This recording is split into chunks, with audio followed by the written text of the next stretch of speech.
You'll never get rich, no, not if you think of money. 2017. A year when a general malaise seemed to settle over these United States. A year where the headlines were highlighted by far too many mass shootings, natural disasters, and a government that is completely broken down. A year where sexual harassment and downright sexual assault stories took center stage and exposed a societal failure that seemed to infect every industry across the American landscape. The year closed out not with the excitement of the new possibilities another year brings, but a trepidation that 2018 would provide no more light at the end of the tunnel than 2017 had. While the history books will probably not be complimentary to the year that was 2017, it only takes a little individual reflection to realize that with every mass shooting, every natural disaster, and every failure of our government, from the ashes of negativity rise stories of heroes that step up in these times of confusion, that extend their hand to their fellow American, and inspire us all to rise above the chaos and find our own way to contribute to the well-being of our fellow man. Today on Frisky Discs, we'll commemorate and celebrate a year that many wish to forget in our Maximum Faves of 2017. Call back! Welcome to Frisky Discs, the Maximum Faves episode of 2017. I am your host, Kelly. I'm Tim. Fancy. Matt. Obviously, this will hopefully be the last fill-in episode that we do. It is starting to warm up, and I am desperate to go disc golf some more and bring that to you guys, but we're trying to fill up that content. The number one thing about a podcast is consistently publishing episodes. I can't make words. Is this a fact? I mean, yeah, that's actually like the number one thing about a podcast thing. is consistency and uploading. And that's why you guys listen, so you can hear us talk about our marketing strategies. Exactly. But we do have a little disc golf to talk about. Kelly and I went out, 2 Sundays ago? Yeah. Because the attempts weren't too bad. I've actually been about 4 times so far this year. So how did it feel, Kelly? Get back out there. It was good. I am really rusty, which is not surprising over this winter season. It was pretty fun, though, and we've talked about in the past, we feel like we're starting fresh every spring. Did you feel that way the other day, or did you feel like it was just you just need to warm up a little more, or do you feel like you're restarting? I think it's more of a warm-up that's necessary than it's restarting for me nowadays, because we consistently went out all of last year. Yeah, and I feel pretty much the same way. I went actually yesterday because it was really nice weather, and these guys were stuck at work. I probably should have been there too, but sorry, it was nice weather, so I was disc golfing. Better not let your boss hear that. Yeah, I know, right? She'll ream me. But the Sunday before, I had actually been practicing putting. I had planned to go disc golf. Things didn't quite work out. It helped. I had some really great putts yesterday when I was playing. I had one drive that when I released, I was like, oh, that was perfect. And then the wind caught it, and that was disappointing. But I think we're going to have a pretty interesting season this year. Season of improvement, I'm sure. Season of improvement. So what are Maximum Faves? It is something that we stole from a zine from 1994. If you listen to our previous episode, you'll have a bit more clue what we're talking about. But it is the favorite things that we experienced, media we consumed, places we went, people we saw for the year of 2017. All right, and we've got some categories. We'll start now with movies of 2017. Actually, we should probably outline some of it. So for some of the categories, we maybe didn't view or enjoy something necessarily from 2017, but if you consumed or experienced it in 2017, that still counts. Though if you come down to kind of a tie situation between, say, something that was released in 2017 versus something that was released in 2014, you were supposed to give the nod to the thing released in 2017. So let's start with our favorite movies of 2017. Would you like to roll it out, Kelly? Yeah, I actually went to a lot of movies in 2017 just because that's a hobby of mine, it seems, nowadays. I actually have 2 favorites that are completely separate genres from each other. First top favorite would be Coco, the Pixar movie. Just a beautiful film, very nihilistic, so not something you really expect out of a children's film. And my other favorite film was The Disaster Artist, which is about the making of The Room, which was also a really just excellent movie.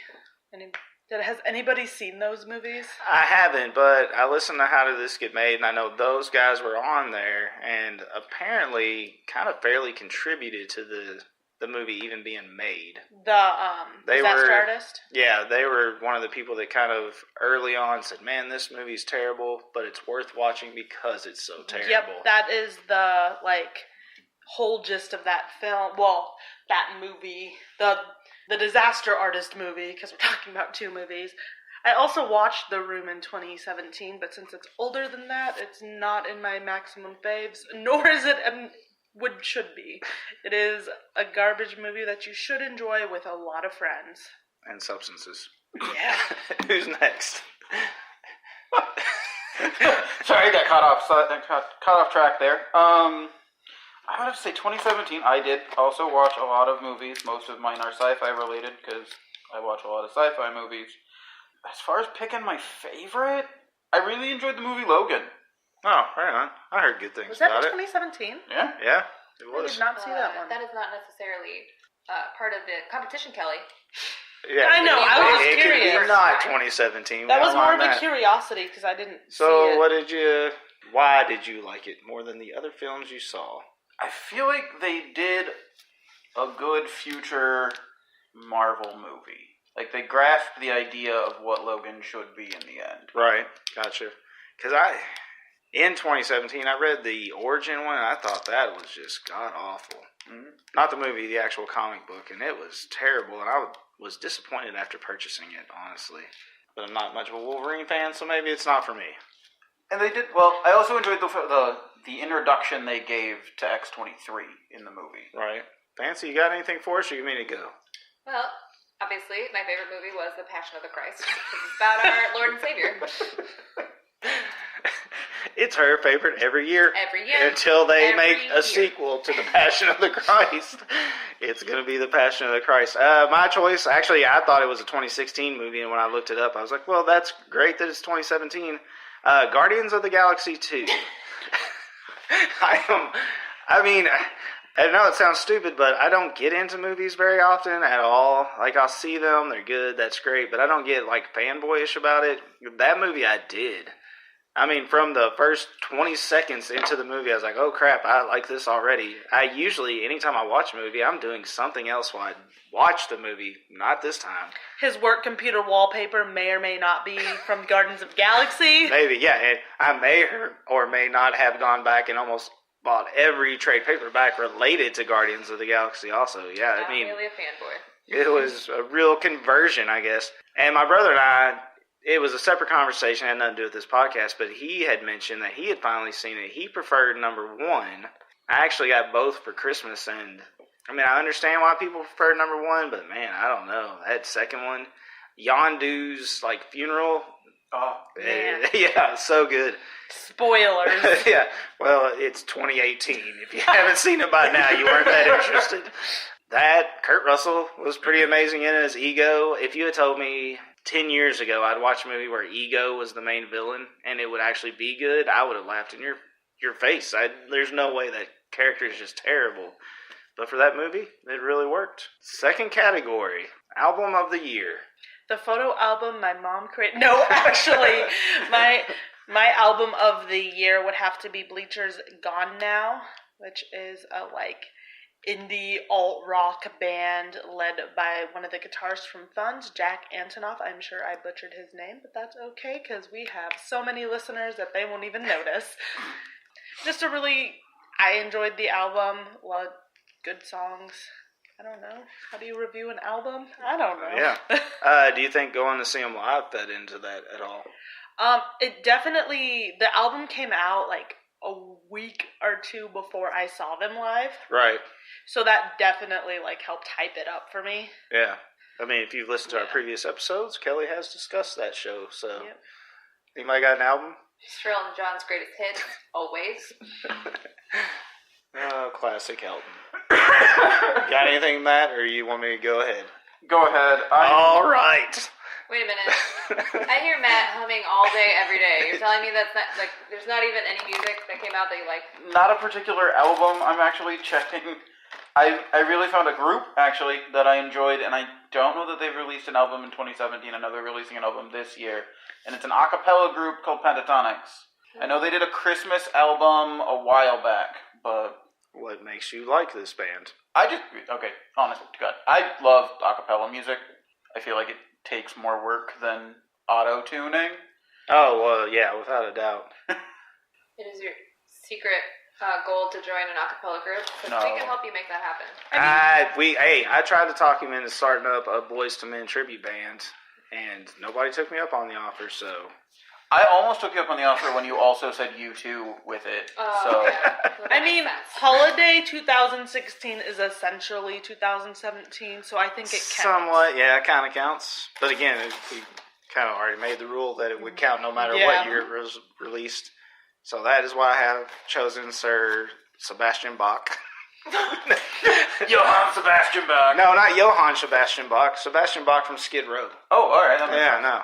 Absolutely not, no. All right, so if you had told me I was going to choose this album at the beginning of 2017, I would have told you were a moron. But I am. Kick you out of the room. Yeah. But now I would agree in your stance if you also believe that U2 Songs of Experience was the album of the year. If you guys weren't aware, we all work together, and we have been forced to listen to YouTube pretty much all of 2016. Not all of 2017. It was about midway 2017. Well, we're all forced to listen to whatever Tim picks. I am not forced to listen. You're off humming. Yeah, I'm off humming in my own office. Matt's in a separate office that he doesn't have to hear what I listen to. Again, it just happened. I don't know how I became a U2 fan. Well, I know how, but I don't want to talk about it too much. I don't know how. But this album itself, it's almost like U2 has made a greatest hits album, not of U2 songs, but of other band songs.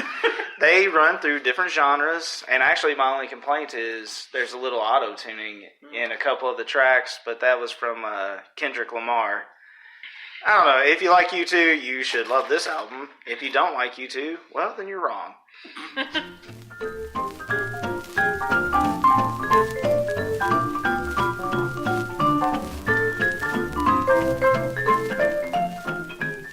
Next up, fancy you guys fill in on this one. Huh? Book of the year. Well, obviously I'm going to go with the Bible. It is the good book for a good reason. Oh. Apocryphal chapters involved or the edited version, the King James? Edit it. Cut that shit out. Keep it concise. Do you have a specific book in the Bible? Yeah, what's your favorite one? Judges? Esther? Is Esther I think it's a character. I'm not sure if it's... No, Esther's a book, but it's not like it's in the Bible. Ones I mentioned, yeah. The cut ones. I don't really appreciate your receipts. Well, get better at religion. We're going to double check that. Matt, got anything on the book front? I don't read a whole lot of books. I do listen to a lot of audiobooks, and last year I finished listening to Ready Player One at least twice. Kelly, do you have any thoughts on Ready Player One? From my understanding, Ready Player One is super pandering to the nerd community. It is super pandering to the 80s nerd community. Because isn't there a chunk that he's like, I got into my DeLorean, and I'm like, really? Why? No, you may be basing that entirely off of the trailers you've seen. No, this was text that my boyfriend read to me from a copy he borrowed from his friend online. There might be a line like that, but I mean, if you're an 80s nerd, you'll love it. If you're a nerd in general, you'll love it. I don't see an issue with that. No, nothing wrong with it. Oh, now you don't see a problem. Now there's no problem. Having the wrong opinion. Nice. Actually, I didn't have a particular pick in this genre because I didn't read anything from 2017. I promise you that. I picked up a lot of old sci-fi books from secondhand stores, and it was like trying out different sci-fi authors, and all of those were kind of a letdown. I went back and did some Philip K. Dick and kind of realized now that maybe he only wrote a couple good things and not everything was good. Actually, I shouldn't rephrase it. He wrote a couple good things. Everything else is kind of terrible, actually. So it's kind of funny to watch everybody jump on his works and try and turn them into TV shows Maybe and movies, because jump that on his seems dick. jumping on that dick. Out of everything I read, probably the Cerebus comics, but that was, again, kind of rereading for me, but I really do enjoy that comic book series, so it's worth checking out. Wasn't there a Halo book you really liked that you read? Like, you surprisingly enjoyed? It was early. Well, I think I've that might have read... been 2016. Yeah, it probably was. There's good odds that I read a Halo book in 2017, because I own all of them now, I think. I may be short like one or two. But again, none of them that stood out much. And really, the book's just more like, oh, I need to go back and play some Halo. So, Good advertisement, like their purpose. Yeah, basically, get you involved in that expanded universe so you can go back and see those little Easter eggs in the game they throw in for you. Hooray. Now, I really enjoyed the book Turtles All the Way Down by John Green. I'm a little bit pandering towards John Green, and I know that. But I'm going to be honest, I hadn't read a lot of books in 2017. That's like one of my goals this year, to read more, because I'm kind of garbage at reading. But it's one of the... That's pretty standard New Year's resolution, isn't it? I'm going to read some more books. More than like 4. I think I can do that. I'm going to turn the TV off more and read. I think the only other books I read in 2017 were the first 5 series of Unfortunate Event books, and that was rereading them. So, right. Yeah, I enjoyed it. It's about a girl's struggle with her mental health, and it's just really well done. So it's not about a guy on the toilet that finally gets to poop? Nope. After he's been turtling for several hours? All the way down. Blue turtling. Oh. Man, we're flying through these. Yeah, we're flying. Wild card pick of the year. So it can be anything. Wild card. Wild card. Wild card. I mean, this category is obviously the wild card category. What do we got, everybody? My wild card for the Frisky Discs Maximum Faves of 2017 will definitely be the creation of the Frisky Discs podcast. Good pick. Oh, crap. I forgot that happened Single one of us even thought of that, I'm pretty sure.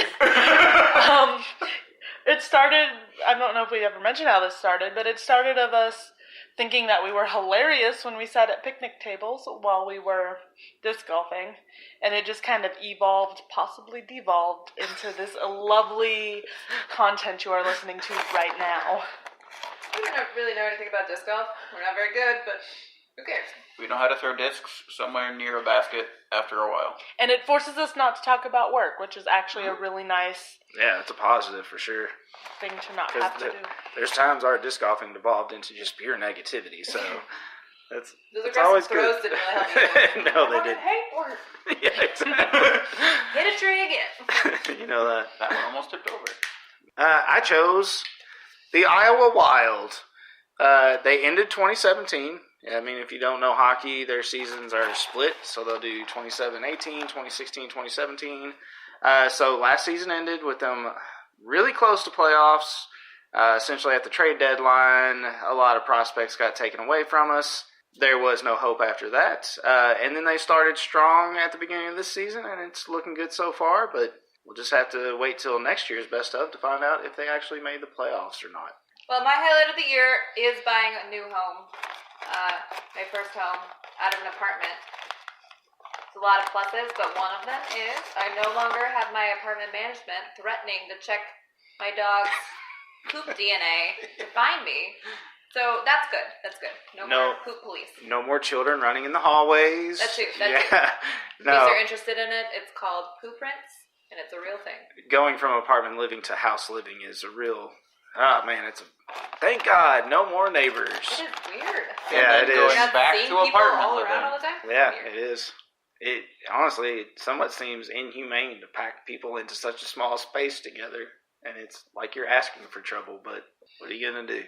Is this a comment on our jails? No, I think it's a comment Yes, on apartment. that's where we were leading. I mean, we could talk about how the jails... criminal justice system? Yeah. I've been very passionate about that this year. We could get started on that, but then this episode will be 4 hours long, and nobody wants that. And now I feel bad that I moved out of a townhouse into an apartment. Yeah, I bet. To suck. Well, when the townhouse is getting sold out from under you, you kind of have no choice. And You you know were that. paying hardly You had anything rights. rent, so. You could have stayed. Did you sign a lease? Because I don't know that. I did. All right, you had some rights. You're up, Matt. Wild card of the year. My wild card for this year. God. Yep, that's it. It's God. God. God is his wild card of the year. Fancy, your voice changed. Praise the Lord. Somebody had to put God in this. And pass the ammunition. So, Now let's hope that right before we upload this, nothing major happens. In the no country. shit. Oh. Oh, well, luckily, if it does, I can always cut it out right We before the thought a end. crisis was happening in Kentucky today. Yeah, They no, it did Is happen. your family okay? Down in Kentucky? And we're like, shit, what's going on? We haven't watched the news. And it turned out this flood happened several weeks ago, and family never So not mentioned an it. imminent threat. But how, like, they didn't mention it ever. Yeah, did not mention it once, but mentioned just random dumb stuff, like a factory shutting down. Like, I don't care about that. Anyways, that kind of wraps us up for this episode. We do have more categories. It's going to be a 2-episode split, so join us next time for the rest of our Maximum Faves. Maximum Categories. Faves. That would be Maximum something that Faves starts with a C. Okay. 2017. No, no. No, no. No, no. No, no, no, no.